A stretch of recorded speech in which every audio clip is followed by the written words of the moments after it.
इस तरह से हम देख रहे हैं कि युवा अब पॉलिटिक्स में आ रहे हैं और ख़ासकर खताई पीर पंचाल की बात हम करें तो खताई पीर पंचाल में हम पिछले 5-6 महीनों से देख रहे हैं कि युवा अब पॉलिटिकल फील्ड में आगे बढ़ रहे हैं। और इसी ज़िमन में आज मेरे साथ बात करने के लिए मौजूद है बिलाल रशीद साहब, जो कि कांग्रेस पार्टी के सोशल मीडिया इंचार्ज भी है और पीएचडी स्कॉलर भी है। पहले आपका वेलकम करना चाहिए। बहुत बहुत शुक्रिया तौसीफ भाई। बिलाल साहब, पहले आपसे यही जानना चाहेंगे कि कांग्रेस में 2 डिवीज़न क्रिएट हो गए, आज़ाद ग्रुप अलग और मीर ग्रुप अलग। आप इस चीज़ को किस नज़रिए से देखते हैं? नहीं, ऐसा कुछ नहीं है। जो हमेशा बात होती रहती है ना मीडिया की, ये क्या होता है कि हर पार्टी में थोड़ा सा ना, हमारी पार्टी में इंटरनल डेमोक्रेसी का ज़्यादा और वो रहता भी है। हम एक्सपेक्ट नहीं कर सकते कि जैसे बीजेपी की पार्टी है, वहाँ पे एक ही जो पावर सेंटर है ना, वो जो हमारे प्रधानमंत्री हैं नरेंद्र मोदी जी और जो हमारे गृह मंत्री अमित शाह जी, वो पावर वहाँ पे पावर सारी जो है वहाँ पे ही है। वो जहाँ पे जो चीज़ बोल देते हैं वैसे ही उनको फॉलो करना पड़ता है। वहाँ पे डेमोक्रेसी जैसा सेटअप नहीं है। हमारी पार्टी का क्या है कि इंटरनल डेमोक्रेसी का सेटअप है। वहाँ पे जो भी मतलब, मैं अगर आप मेरी पार्टी में हो तो मैं आपके साथ डिसएग्री कर सकता हूँ, डिसएग्री टू एग्री कर सकता हूँ। आपका जो पॉइंट ऑफ व्यू होगा ज़रूरी नहीं है कि मेरा भी वो पॉइंट ऑफ व्यू होगा।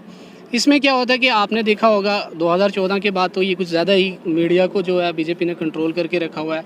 वहाँ से ये पूरा नैरेटिव चलता है कि कांग्रेस में ये ग्रुप है, वो ग्रुप है, इस तरह ग्रुप है, उस तरह ग्रुप है, जबकि ऐसी हकीकत में कोई चीज़ नहीं है। आपने भी कभी, मेरे ख्याल से मुझे नहीं लगता कि आज़ाद साहब ने भी कहीं पे ये बयान दिया हो कि हम जो पार्टी की लीडरशिप है उसके अगेंस्ट या इस तरह उस तरह। थोड़ी सी हैं मतभेद हैं, वहाँ से एक लेकिन सवाल परसों एक आज़ाद साहब के एक रिलेटिव ने भाजपा ज्वाइन किया, उससे थोड़ा बहुत तो इशारा लग रहा है कि आज़ाद साहब और कांग्रेस में आज बनती नहीं। ये रिलेटिव तो वो कोई भी ज्वाइन कर सकता है पार्टी, वो बड़ा डिफरेंट है। जैसे अभी मैं आपको यूपी में बताता हूँ। यूपी में जो है अभी एक सिटिंग मिनिस्टर हैं योगी आदित्यनाथ की कैबिनेट में, रीता बहुगुणा जोशी। आपने देखा होगा कि परसों उनके बेटे जो मयंक जोशी हैं उन्होंने समाजवादी पार्टी ज्वाइन की है। वो तो मतलब एक सिटिंग मिनिस्टर की, कैबिनेट मिनिस्टर की बेटा जो है वो ज्वाइन कर रहा है। ये तो बहुत डिफरेंट है। ये तो हमने बेटा बेटी भी देखे हैं कि वो डिफरेंट पार्टीज़ में होते हैं। भतीजा उनको लगा शायद दूसरी पार्टी में उनका कुछ स्कोप होगा तो उन्होंने वो ज्वाइन की होगी। बाकी वैसा कुछ नहीं है। अगर आज़ाद साहब ने भी, मतभेद हो सकते हैं, मैंने आपको पहले ही बताया हमारी पार्टी में इंटरनल डेमोक्रेसी है और उसके बाद इसको मीडिया भी थोड़ा ज़्यादा हाईलाइट कर देता है, लेकिन लीडरशिप को लेके या उस तरह लेके कोई मनभेद नहीं है। आज भी हमारी पार्टी के जितने नेता हैं, जितने वर्कर हैं, वो सब जो है सोनिया गांधी को इंटर्म प्रेसिडेंट हैं और उन्हीं को मानते हैं। उसके बाद राहुल गांधी जी की जो अच्छी लीडरशिप है, आपने देखा होगा कि अभी के टाइम पे डिफरेंट स्टेट्स में इलेक्शन चल रहे थे, वहाँ पे राहुल जी ने भी, प्रियंका जी ने भी रैलीज़ की। सारे लीडर्स जो है वो उनके साथ चले, साथ में चल के ये इलेक्शन लड़ेंगे और हमें पॉजिटिव रिजल्ट आने की भी उन इलेक्शंस में उम्मीद है। अगर हम कांग्रेस की प्रेजेंट में बात करें, कहाँ पे आप देख रहे हो जम्मू कश्मीर में कांग्रेस? क्योंकि हाल ही में 20-25 दिन पहले कांग्रेस पार्टी के एक कदावर नेता मोहम्मद अमीन भट्ट, उन्होंने एक बयान दिया था कि कांग्रेस ज़मीन बोस हो गई है जम्मू कश्मीर में। इस चीज़ को किस नज़र से? ये उनका अपना एक पॉइंट ऑफ व्यू हो सकता है, लेकिन मैं नहीं मानता। क्योंकि आपने भी देखा होगा 5 अगस्त 2019 के बाद इस तरह की चीज़ें चली, इस तरह की परिस्थितियाँ आई कि बाकी पार्टीज़, बीजेपी तो वो थी जिसने सारी बुलडोज़ कर दी, जो डेमोक्रेसी को बुलडोज़ कर दिया। उसके बाद जो बाकी पार्टीज़ थी, बाकी पार्टीज़ ने भी यहाँ की जो आवाम की आवाज़ बन के सामने नहीं आई। कांग्रेस पार्टी ही एक ऐसी थी जिसने हर टाइम पे, चाहे वो युवा वर्ग के लिए हो, किसी दूसरे वर्ग के लिए हो, बिज़नेस कम्युनिटी के लिए हो, सबके लिए आवाज़ बन के सामने उभर के आई। उसके बाद अगर इनको लगता है कि कांग्रेस पार्टी यहाँ पे ज़मीन बोस हो गई है, अगर बीजेपी को भी ऐसा लगता है, तो बीजेपी आज तक इलेक्शन करवा चुकी होती यहाँ पे अपनी सरकार बना चुकी होती। जबकि उनको भी डीडीसी इलेक्शंस के टाइम पे भी उनको लगा कि हम 1-2 डिस्ट्रिक्ट्स में ही हैं, उन 1-2 डिस्ट्रिक्ट्स के बाहर हमारा कुछ नहीं है। यहाँ पे कांग्रेस लेके कठुआ से पुंछ तक, लेके जम्मू से कश्मीर तक, कश्मीर में किसी भी जगह पे हर जगह पे जो है कांग्रेस पार्टी ने हमेशा प्रोटेस्ट करके भी सामने आए। कांग्रेस पार्टी के जो प्रोटेस्ट थे, बाकी लीडर्स भी जहाँ पे जो इश्यूज़ हुए, चाहे वो यहाँ के युवा के हों, BSF CISF एस्पिरेंट्स थे, बॉर्डर पुलिस एस्पिरेंट्स थे, और भी जो बाकी, अभी आपने देखा होगा कि रिसेंट में कुछ जो वो अकाउंट असिस्टेंट थे, पंचायत अकाउंट असिस्टेंट, उनको नेचर ऑफ वर्क भी अभी तक सरकार ने अलॉट नहीं किया और उसके बाद 5 या 6 महीने हो गए हैं, उन लोगों को अभी तक सैलरी भी नहीं मिली। कांग्रेस पार्टी ने हमेशा ऐसे लोगों की आवाज़ बन के उनकी भी आवाज़ उठाई, और हमेशा जब बिज़नेस कम्युनिटी की बात आई थी, यहाँ पे बंद की कॉल दी गई थी, बंद की कॉल को भी कांग्रेस पार्टी ने सपोर्ट किया। उसके बाद आपने देखा होगा जो हमारी इंचार्ज है यहाँ पे रजनी पाटिल जी और गुलाम मीर साहब की अध्यक्षता में यहाँ पार्टी ने बहुत प्रोटेस्ट किए। हालांकि वो अलग बात है कि मीडिया ने उतनी कवरेज नहीं दी, उससे जो एम्पलीफिकेशन है मैसेज की उतनी नहीं होती। बाकी कांग्रेस पार्टी जो है वो आज के वक्त में यहाँ के जम्मू कश्मीर के लोगों की आवाज़ बन के खड़ी है, और बहुत मजबूती से आवाज़ बन के खड़ी है। ये बात जब इलेक्शन होगा, लोग इसको इलेक्शन में मोहर लगा के भी बता देंगे, साबित कर देंगे कि कांग्रेस पार्टी जो है वो जम्मू कश्मीर की आवाज़ है। वो डिवीज़न में यकीन नहीं रखते, जैसे भाजपा पार्टी है वो डिवाइड करेंगे, जम्मू वर्सेस कश्मीर करेंगे, रजौरी वर्सेस पुंछ करेंगे, गुजर वर्सेस पहाड़ी करेंगे, डिफरेंट डिवीज़न में। उनका सीधा होता है, वो 3 डी में ना यकीन रखते हैं। डी से डाइवर्जन, कोई भी इशू है उसको दूसरी साइड लेके चले जाओ। दूसरा डी से डिवीज़न, वो डिवाइड करके, और तीसरा जो डी से डेमोक्रेसी है, उस डेमोक्रेसी को वो बुलडोज़ करने का हर काम करते हैं। जबकि कांग्रेस पार्टी ऐसा कुछ नहीं करती है। कांग्रेस पार्टी जो है वो हर वर्ग की आवाज़ बनती है, युवा की आवाज़ बनती है, बाकी सेक्शन से जो हमारे ओल्ड एज पेंशन वाले लोग हैं उनकी आवाज़ बनती है, जो वुमेन्स हैं उनकी आवाज़ बनती है। हमारा अभी के टाइम पे आपने देखा होगा नेशन वाइड जो वो मैराथन्स चल रहे हैं डिफरेंट स्टेट्स में, लड़की हूँ लड़ सकती हूँ कैंपेन बहुत हिट है।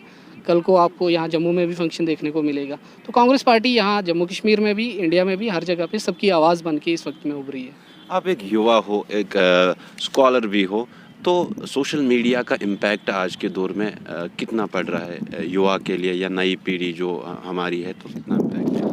आज के टाइम पे अगर हम सोशल मीडिया की डिस्कशन करेंगे तो सोशल मीडिया का इम्पैक्ट, तो ये अगर कोई कहे कि इम्पैक्ट नहीं है तो ये थोड़ा बेवकूफ़ी वाली बात होगी। सोशल मीडिया का बहुत इम्पैक्ट है। हमने ये चीज़ भी देखी, जैसे सोशल मीडिया का इम्पैक्ट ही है तभी आज के टाइम पे बहुत सारी पार्टीज़ जो हैं वो सोशल मीडिया सेल्स पे ज़्यादा इन्वेस्ट कर रही है। जो बीजेपी ने 2014 में, 2019 में, उसके बाद भी जो आईटी सेल में वो बहुत ज़्यादा इन्वेस्ट करते हैं। कोई भी इशू है उसको बड़ा डिफरेंट लेके चली जाती हैं, बाकी पार्टीज़ भी। और ऐसे ही हमने देखा है कि यहाँ पे इंडिपेंडेंट भी, आपने खुद देखा होगा कि जैसे एक टाइम पे मेन स्ट्रीम मीडिया ही पूरे मीडिया को कंट्रोल करता था, सारी चीज़ें वो होती थी। अब वो चीज़ें आहिस्ता आहिस्ता निकल के बाहर आ गई। आए लोगों ने फेसबुक चैनल्स बनाए हुए हैं, यूट्यूब चैनल्स बनाए हुए हैं। डिजिटल वर्ल्ड जो है वो उभर के आ गई, और डिजिटल वर्ल्ड जो है वो हर सेक्शन सोसाइटी की को इम्पेक्ट करती है। क्योंकि आज हर इंसान के पास एक फ़ोन है, स्मार्टफोन है, और उस स्मार्टफोन में उनके पास इंटरनेट कनेक्शन है। तो जिसको भी अपनी आवाज़ पहुंचानी होती है लोगों के पास, वो थोड़ा इजी हो जाता है, सोशल मीडिया के थ्रू इजी हो जाता है। उसमें एक तो डर वो हमेशा से बना रहता है, मैनिपुलेशंस।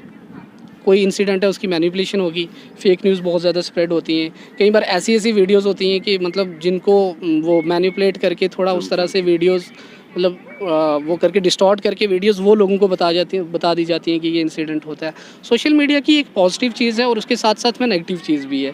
अब एज ए सोसाइटी हम उसको कैसे लेते हैं, हम उसको जो नेगेटिव पार्ट है उसको कैसे एलिमिनेट करते हैं और उसके पॉजिटिव पार्ट को कैसे एसिमिलेट करते हैं, ये थोड़ा सा एक हमारी सोसाइटी इसको कैसे आगे लेके जाती है, इस पर थोड़ा सा ये डिस्कशन की बात है।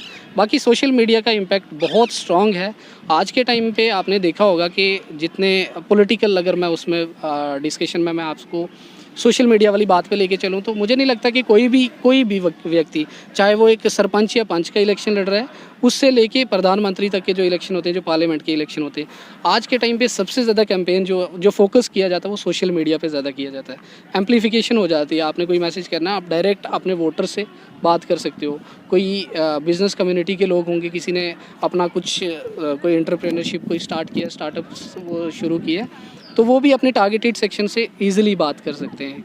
हमने देखा सोशल मीडिया की संदर्भ में मैं बताना चाहूँगा डिजिटल पार्ट का आज हमारी लाइफ में कितना रोल है। अब हमने देखा जैसे ये लॉकडाउन वगैरह लगे, 2-2 साल से 3-3 साल से कई सारे इंस्टीट्यूट वो ऑनलाइन एजुकेशन दिए जा रहे हैं। ये पॉसिबल नहीं था, ये हमने 10 साल पहले नहीं सोचा था कि ऐसा कुछ होगा या नहीं होगा, लेकिन आहिस्ता आहिस्ता ये चीज़ें आती गई और सोशल मीडिया ने एक बहुत इम्पैक्ट छोड़ा है। अब उसको पॉजिटिव और नेगेटिव वाला वो थोड़ा पार्ट रहेगा डिस्कशन का।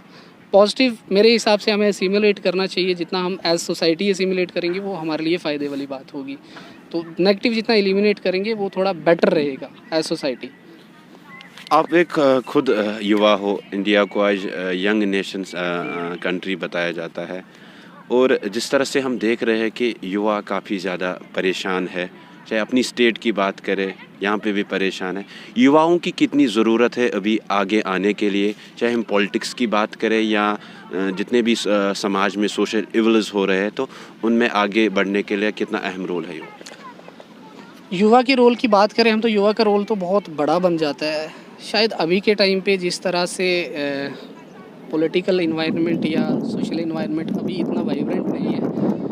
आहिस्ता आहिस्ता बहुत सारी जगहों से काफ़ी सारे युवा आगे भी निकल के आए हैं और मैं उम्मीद करता हूँ कि आगे भी ऐसे ही होता जाएगा, क्योंकि युवा जो है वो पूरे एक समाज की आवाज़ बन के निकलता है, एक खित्ते की आवाज़ बन के निकलता है और एक रियासत या यूटी जो भी, जैसे यहाँ पे यूटी है तो एक यूटी की आवाज़ बन के निकलता है।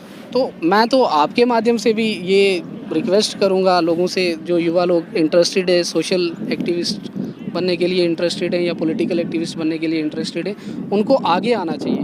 कब तक हम इस चीज़ पे डिपेंड रहेंगे कि जो बड़े लोग हैं, बुज़ुर्ग नेता हैं या वो सारी चीज़ें, हाँ, कि वो हमारी आवाज़ बनेगी। उससे बेटर है कि हम लोग आगे आएँ, हम अपनी आवाज़ बने, हम लोग ज़्यादा बेहतर तरीके से, जैसे आज के टाइम पे युवा क्या प्रॉब्लम फेस कर रहा है वो बेहतर तरीके से हम लोग उसकी रिप्रेजेंटेशन दे सकते हैं, क्योंकि हम लोग खुद उसी चक्की से पिस के आए होते हैं। और आज के टाइम पे युवा का रोल ज़्यादा होना चाहिए। आज के टाइम पे बहुत सारे हमने देखा कि हर पॉलिटिकल पार्टी में युवा विंग तो है, चाहे वो बीजेपी है, युवा मोर्चा है, एनसी है, उनका अपना विंग है, कांग्रेस का सबसे वाइब्रेंट यूथ कांग्रेस का विंग है, वहाँ से बहुत सारे लोग उभर के भी आते हैं। तो युवा का रोल तो बड़ा है और वो बड़ा रहना भी चाहिए, अभी के टाइम पे बड़ा रहना भी चाहिए। हम कब तक ये बैठ के दूर से देखते रहेंगे, जैसे पॉलिटिक्स को लेके देखेंगे, हम बहुत सारे लोग होते हैं वो इसी चीज़ पे ज़्यादा डिस्कशन करते हैं, नहीं जी politics is a dirty game. अगर politics is a dirty game तो हम युवाओं की ये ड्यूटी है कि हम आगे आएँ इसको साफ़ करने के लिए, साफ़ और शफाफ सिस्टम बनाने के लिए, क्योंकि ओवरऑल और आफ्टर ऑल लास्ट पे पॉलिटिक्स ही हमारी लाइफ के हर उसको पार्ट को इम्पैक्ट करती है। चाहे वो अभी हमने देखा होगा नौकरियां, युवा पढ़ तो रहा है, नौकरियां नहीं मिल रही, क्योंकि जो पॉलिटिकल सिस्टम वाले लोग हैं उनका इतना विज़न नहीं है कि युवाओं को नौकरियां प्रोवाइड कर सकें। दूसरी साइड अगर हम देखेंगे कोई सोशल इवल हमारी सोसाइटी में हो जाता है, उसके बाद भी युवा ही आके आवाज़ बनता है। कोई भी आंदोलन होता है, आपने उस आंदोलन में देखा होगा, हमेशा कोई युवा आके ही आवाज़ उठाता है, क्योंकि वो बेलोस होके काम करना जानता है, वो थोड़ी डेडिकेशन से काम करना चाहता है और उस वक्त में कौन कौन से कम्युनिकेशन के चैनल से वो उनको अच्छी तरह से यूज़ कर सकता है। बड़े लोग भी ठीक है, उनका रोल है, वो गाइडेंस देते हैं सारी चीज़ें, लेकिन युवाओं का रोल जो है, अगर सिस्टम को थोड़ा ठीक करने वाली साइड जाए तो युवाओं का रोल ज़्यादा पॉजिटिव होना चाहिए। और मैं उम्मीद करता हूँ कि आहिस्ता आहिस्ता जैसे हम लोग निकले हैं और भी बहुत सारे लोग जो हैं, युवा जो हैं पॉलिटिकल सिस्टम का, सोशल एक्टिविज़म का पार्ट बने हुए हैं, वो लोग भी आगे निकल के और काम करेंगे। हम ये भी उम्मीद करते हैं कि और भी लोग आएंगे इस प्रणाली में, जैसे जैसे इस प्रणाली में और लोग आते जाएंगे, ये सिस्टम थोड़ा स्ट्रॉन्ग बन जाएगा। जो हिंदुस्तान को युवाओं का देश कहा जाता है, वो जो ये बात जब तक हम लोग सामने आके हम अपने इश्यूज़ पे बात नहीं करेंगे ना, तब तक वो सिर्फ कागज़ी रह जाएगा युवाओं का देश। अगर हमें रिप्रेजेंट करने वाले लोग जो हैं वो युवा नहीं है, तो तब तक वो सही मानों में चीज़ नहीं आगे जाएगी। तो युवाओं का रोल भी है, युवा आगे आ भी रहे हैं और आना भी चाहिए, मैं तो ये कहता हूँ। चलो, बात करने के लिए शुक्रिया, आपने अपना कीमती टाइम दिया। ये थे हमारे साथ बिलाल रशीद साहब, जो कि कांग्रेस के सोशल मीडिया इंचार्ज भी है और पीएचडी स्कॉलर भी है। इनसे कुछ मुद्दों को लेके बात की, जैसे कि अनएम्प्लॉयमेंट या युवा का कितना अहम रोल है इस वक्त समाज में। आप बने रहे प्राइम पोस्ट के साथ, दीजिए इजाज़त, अल्लाह हाफिज़।